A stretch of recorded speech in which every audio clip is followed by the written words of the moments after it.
The stranger had arrived before winter closed the roads. Eomin and Eiryn had brought him in. No one knew his name. He offered it when asked, but names mattered little to people who expected a traveller to remain only a handful of days before moving on. They knew instead that he was young, broad-shouldered from years of labour, and travelled with a sword that had seen little use but much care. His boots had been mended more times than replaced, and there was something in the way he studied every ridgeline, every stand of trees, every approach to the village that spoke of a man who had once learned that safety could vanish without warning. He had no home to return to.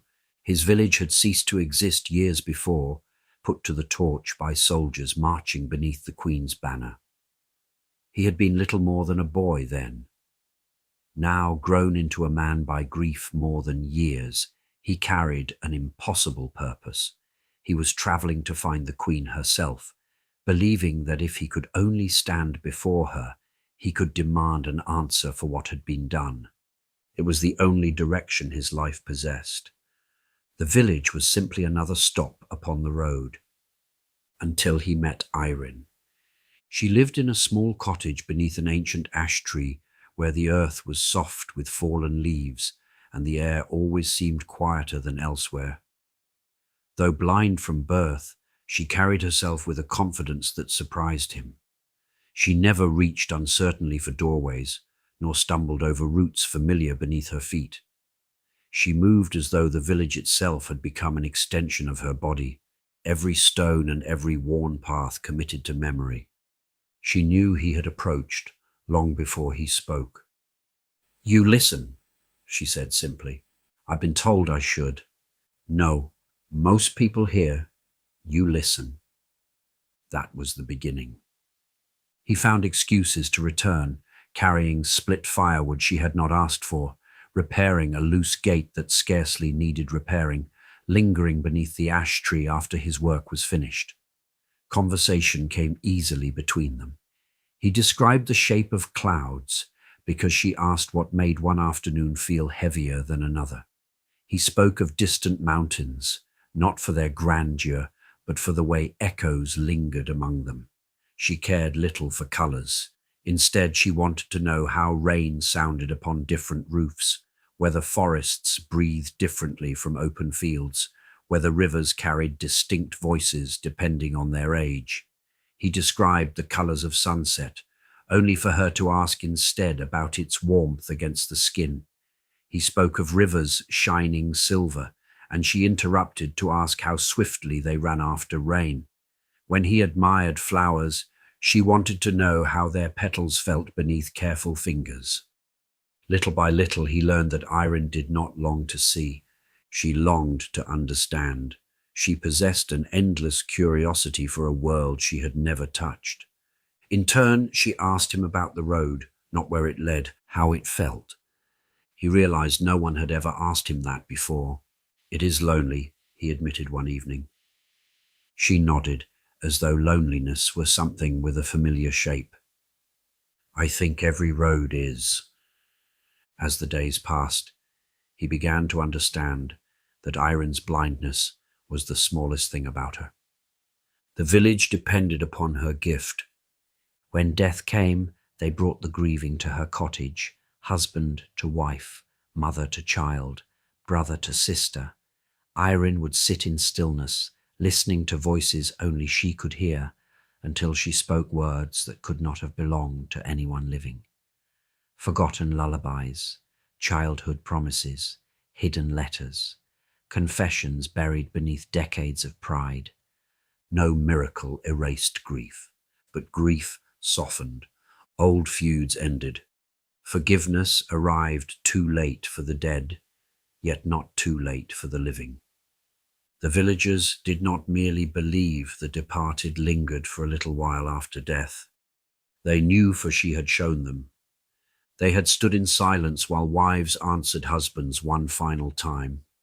They had watched fathers collapse in tears at words no stranger could have invented. They had seen the impossible too often to deny it. The young man watched Eiryn emerge after each communion, exhausted beyond measure, hands trembling. Each farewell took something from her, yet no one seemed to notice. Or perhaps they had simply grown accustomed to it. One afternoon they walked beyond the last cottages, where grazing sheep gave way to open hills. "I have never walked this far," Eiryn said. He stopped. "Never? There was always reason to stay." "You wanted to leave." "I wanted many things. And this frightened me enough to stop wanting." They walked a little further before she spoke again. "Do you know what the dead talk about?"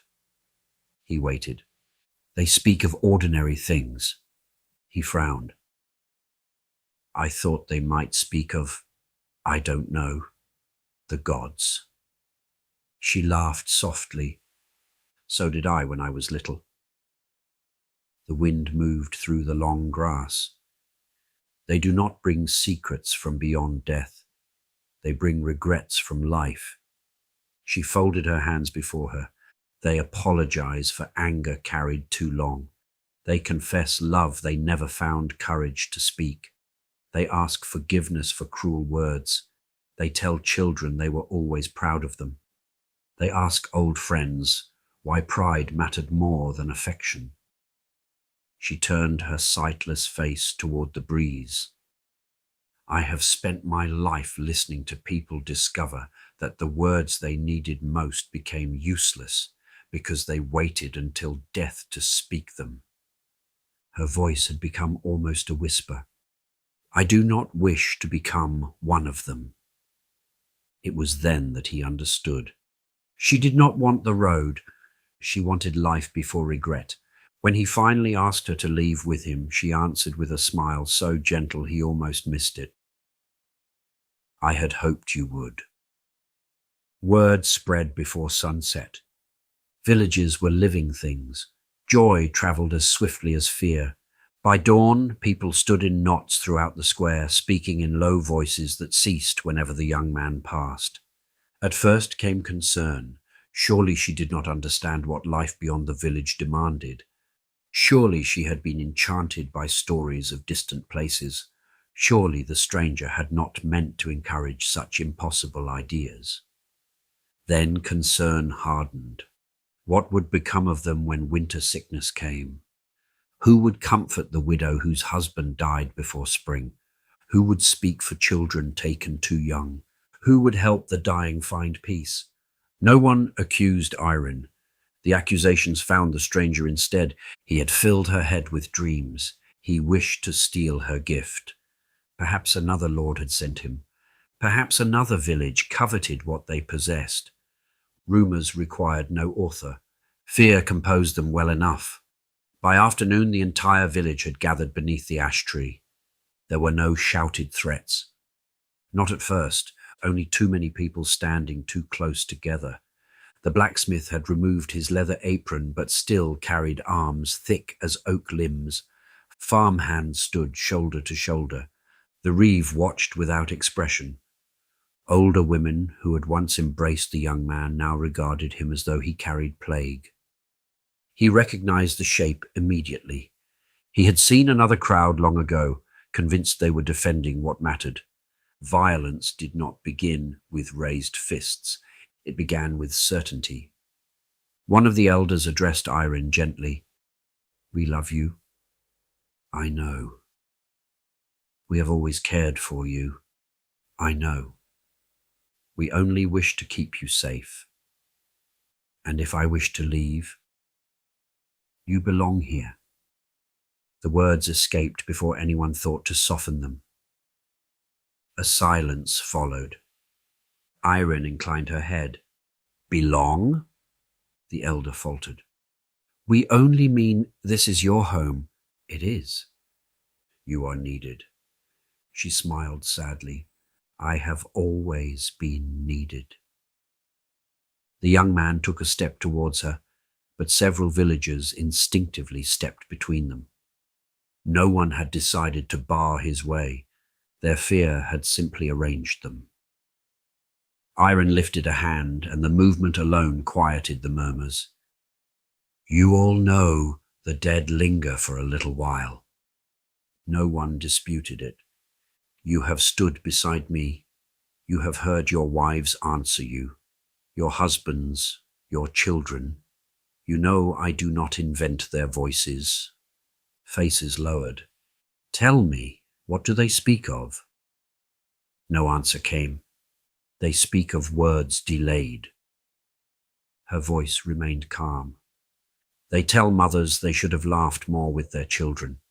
Brothers ask forgiveness for quarrels no one remembers beginning.